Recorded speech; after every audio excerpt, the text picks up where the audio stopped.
यदि अभी तक आपने मेरे चैनल को सब्सक्राइब नहीं किया है तो तुरंत सब्सक्राइब कर ले ताकि आने वाली वीडियो का नोटिफिकेशन सबसे पहले आपको मिले।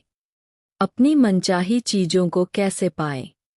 लोग जीवन में जिस भी चीज की आकांक्षा करते हैं, चाहे वह कारोबार को बढ़ाना हो, कोई घर बनाना हो या कुछ और हो, पहले यह विचार पैदा होता है, मैं यह चाहता हूँ।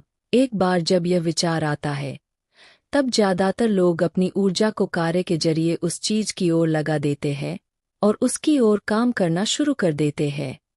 अगर उनका कार्य पर्याप्त प्रभावशाली है तो उनका विचार एक हकीकत बन जाता है।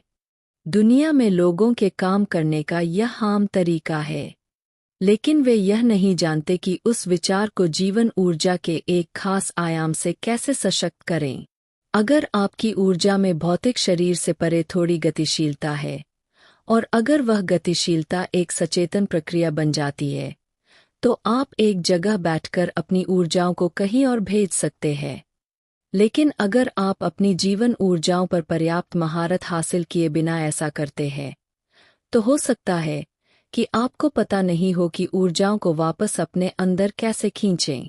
इस तरह आप अपना जीवन खो सकते हैं।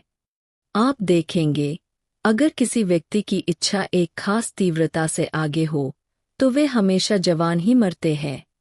ज्यादातर लोगों की इच्छाएं अस्थिर होती है। उनकी इच्छा आज किसी चीज की होती है, कल किसी दूसरी चीज की होती है, यह बदलती रहती है। लेकिन अगर किसी व्यक्ति की कोई चीज के प्रति बहुत शक्तिशाली इच्छा है तो वे जवान ही मर जाते हैं, चाहे वह चीज घटित हो या न हो। खासकर अगर वह साकार हो जाती है तो वे जवान ही मर जाते हैं, क्योंकि वे जानते हैं कि अपनी जीवन ऊर्जाओं को बाहर कैसे लगाएं, लेकिन उनके पास पर्याप्त महारत नहीं होती कि वे उस काम को करने के बाद फिर वापस आ जाए। विचार अपने आप में एक स्पंदन और ऊर्जा है। बिना ऊर्जा के आप विचार पैदा नहीं कर सकते। बात बस इतनी है कि चूंकि यह इतने बेतरतीब तरीके से हो रहा है तो शायद इसके पास खुद को अभिव्यक्त करने के लिए जरूरी ऊर्जा नहीं है। आप अपनी विचार प्रक्रिया से इतनी ज्यादा ऊर्जा पैदा कर सकते हैं कि आप किसी को मार भी सकते हैं। जब आपका मन एकाग्र होता है तो वह एक शक्तिशाली साधन होता है। दुर्भाग्य से लोगों के साथ यह एकाग्रता ज्यादातर समय एक नकारात्मक तरीके से होती है, सकारात्मक तरीके से नहीं। एक क्रोधित मन और कामातुर मन भी बहुत ज्यादा एकचित होते हैं।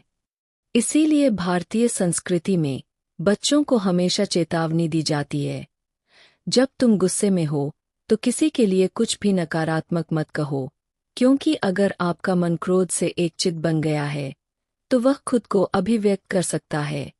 चलिए विचार पैदा होने की प्रक्रिया पर गौर करते हैं। क्या आपका विचार सचेतन है या वह बस उन लाखों चीजों का परिणाम है जो आपके मन में चल रही है? जब आपका विचार अचेतन होता है तो ज्यादातर समय वह मानसिक दस्त जैसा होता है। उस पर कोई काबू नहीं रहता, वह बस भटकता रहता है, क्योंकि पुरानी सामग्री अंदर भरी है। यह बिल्कुल वैसा है, आपके पेट में खराब खाना जितना ज्यादा होगा उतने ज्यादा आपके दस्त चलते रहेंगे। जब आपको मानसिक दस्त हो रहे हों तो आप उसे विचार नहीं कह सकते। एक औरत ने एक बार कुछ दोस्तों को खाने पर आमंत्रित किया। उसने भोजन परोसा और फिर अपनी 6 साल की बेटी से कहा, आज दुआ तुम क्यों नहीं बोलती? वह अपनी बेटी का थोड़ा दिखावा करना चाहती थी। बेटी ने कहा, मैं नहीं जानती कि दुआ कैसे कही जाती है। माँ ने कहा, बस वही दोहराओ जो तुम्हारी माँ कहती है।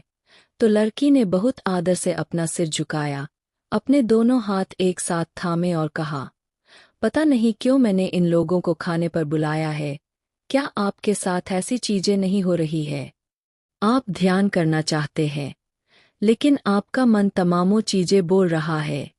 अगर आपको ब्लैक बोर्ड पर लिखना है तो पहले आपको उसे पोंछकर साफ करना होगा। सिर्फ तभी आप उस पर स्पष्ट लिख पाएंगे। अगर उस पर पहले ही लाखों चीजें लिखी हुई है और आप उस पर कुछ और लिखते हैं तो कोई पता नहीं लगा सकता कि आपने क्या लिखा है। और कुछ समय बाद आपको भी पता नहीं रहेगा। आपको उस जगह को पहले साफ करना होगा और तब एक विचार को सचेतन रूप से पैदा करना होगा। अगर लोगों ने अपनी जगह को साफ कर लिया है और तब वे कोई विचार लाते हैं, तो यह विचार वाकई मायने रखता है, क्योंकि वह एक सचेतन प्रक्रिया से पैदा हुआ है। एक बार जब यह विचार इस तरह जारी रहता है और इसे उस स्पष्टता में कायम रखा जाता है, तब उसे ऊर्जा से भरा जा सकता है। अगर आप अपने मन में सचेतन रूप से एक विचार पैदा करते हैं और अगर वह एकाग्र है, तो वह दुनिया में अपना रास्ता खोज लेगा। वह स्वाभाविक रूप से खुद को साकार कर लेगा। और अगर आपके पास अपनी जीवन ऊर्जाओं पर थोड़ा ज़्यादा नियंत्रण है, तो आप उसे और परिमार्जित कर सकते हैं। यदि यह वीडियो आपको पसंद आई हो तो आप इस वीडियो को लाइक करें, कमेंट करें और साथ ही अपने इष्ट मित्रों के साथ शेयर भी करें।